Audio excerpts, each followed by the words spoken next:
Hello and welcome, distinguished colleagues, to this year's mental health seminar. Today, we will be going over anxiety, a word that I'm sure many of you are familiar with.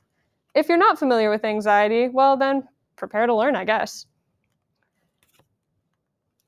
Today, we will be discussing, there are lots of reasons that I can think of someone who would feel anxiety. First off, one of those might be ongoing financial stress. Another reason for someone to feel anxiety might be work deadlines, or maybe even you feel anxious about giving a speech, just like this one. I would have to guess that at least 25% of you in this room right now have either felt anxiety or have been diagnosed with an anxiety disorder. The three main takeaways I would like you to get from this speech include a history of the understanding of anxiety, what anxiety is, specifically the difference between the emotion and the diagnosis, and some commonly used methods to cope. Well, what is anxiety? According to the United States National Library of Medicine, anxiety is described as the anticipation of a future threat. It is distinguished from fear, the emotional response to a real or perceived threat. Or in other words, it's described as the body's fight or flight.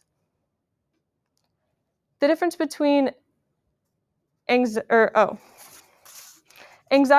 is a relatively recent and was not known as an illness before the 19th century. However, since then, in the 20th century, it was classified for the first time ever as a disorder.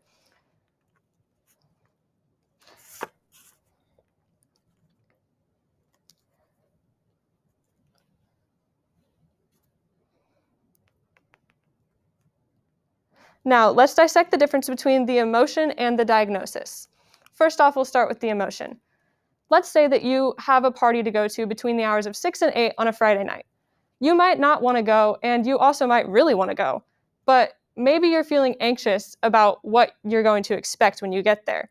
That would be classified as normal anxiety, the emotion, which you would feel nervous, your face might get hot, you might be a little bit sweaty, but you'll only be nervous during those 2 hours and maybe beforehand, which is where we change to the generalized anxiety disorder. A generalized anxiety disorder means that you might feel nervous about that very same party a couple of days beforehand, a couple of days after, or even a couple hours before or a couple hours after.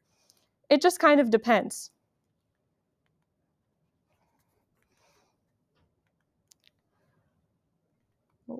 According to heretohelp.bc.ca, general anxiety affects between 5 and 6% of people at some point in their life. Some common side effects of a generalized anxiety disorder include trouble relaxing, trouble sleeping, irritability, and nausea. Now that we've learned about anxiety, let's learn about how we can cope with anxiety. According to the Anxiety and Depression Association of America, there are lots of different ways that one can cope with anxiety, including exercising daily, limiting your daily intake of alcohol and caffeine, and meditating or just breathing to yourself a couple of times a day. It doesn't even have to be for a very long time. It could be 5 to 10 minutes. It could be 2 to 3. Some other really good ways to cope with anxiety include talking with a therapist.